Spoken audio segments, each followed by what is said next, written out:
नमस्कार दोस्तों, कैसे हैं आप? मैं हूं गौरव और ये है ट्रांसफॉर्मेशंस। इस वीडियो में हम बात करेंगे the new business of copy and paste news.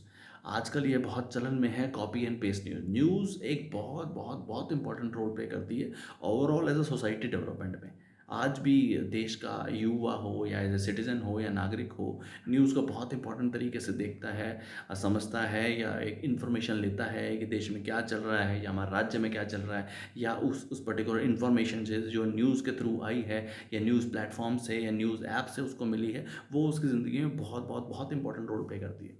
अभी रिसेंटली न्यूज़ इंडस्ट्री से जुड़े हुए एक फाउंडर ने, जिन्होंने स्टार्टअप भी न्यूज़ में स्टार्ट किया, एक रिसेंटली इंटरव्यू दिया और उसमें बताया किस तरीके से उन्होंने न्यूज़ स्टार्ट करी। ये उनका ही वक्तव्य है कि जिस तरीके से उन्होंने as an organization, as an, वो आईआईटी में गए और उन्होंने देखा कि लोग तो न्यूज़ पढ़ने में या न्यूज़पेपर पढ़ने में उतना इंटरेस्ट या रुचि नहीं रखते, इसलिए उस न्यूज़ को शॉर्ट किया जाए। फिर उसके बाद उन्होंने एक फेसबुक पेज बनाया और फेसबुक पेज से वो आगे चल के एक ऐप में कन्वर्ट किया।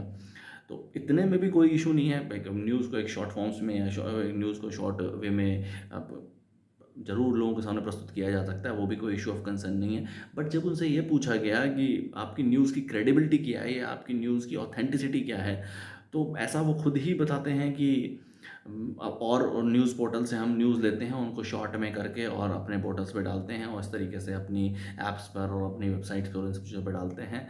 तो वो और जो न्यूज़ पोर्टल हैं वो क्रेडिबिलिटी रखते ही होंगे। इट मीन्स उनके पास कोई क्रेडिबिलिटी नहीं है, वो और पोर्टल से वो न्यूज़ लेते हैं बिना ये जाने कि वो न्यूज़ सच्ची हैं या झूठी हैं, को फेक हैं या क्या है क्या नहीं, और इस तरीके से उसको छोटा करके और उसको लोगों तक आगे पहुंचा देते हैं। अब एक बहुत बड़ा इशू ऑफ कंसर्न यहाँ ये भी आता है कि जो इन्वेस्टर्स, भले वो इंडिया के इन्वेस्टर हैं, भले वो फॉरेन के इन्वेस्टर हैं, वो इस तरीके की ऑर्गेनाइजेशंस पे या इस तरीके की स्टार्टअप्स पे इन्वेस्ट भी करते हैं।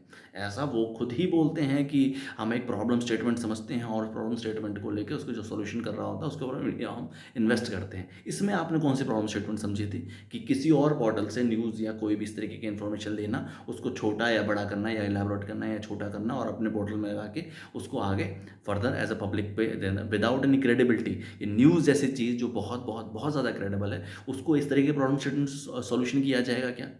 इट मीन्स उस पोर्टल की कोई क्रेडिबिलिटी ही नहीं है। और ये चीज़ उसके खुद के ओनर इंटरव्यूज़ में नेशनल मीडिया को और एस्पायरिंग और सोशल मीडियाज़ को बता रहे हैं। तो ये एक कंसर्न तो इंडिया इन्वेस्टर्स हैं, इंटरनेशनल इन्वेस्टर्स के लिए भी है कि किस तरीके के एरियाज़ पे, किस तरीके के स्टार्टअप्स पे वो लोग इन्वेस्ट करते हैं। सोचिए ज़रा। जय हिंद, जय भारत।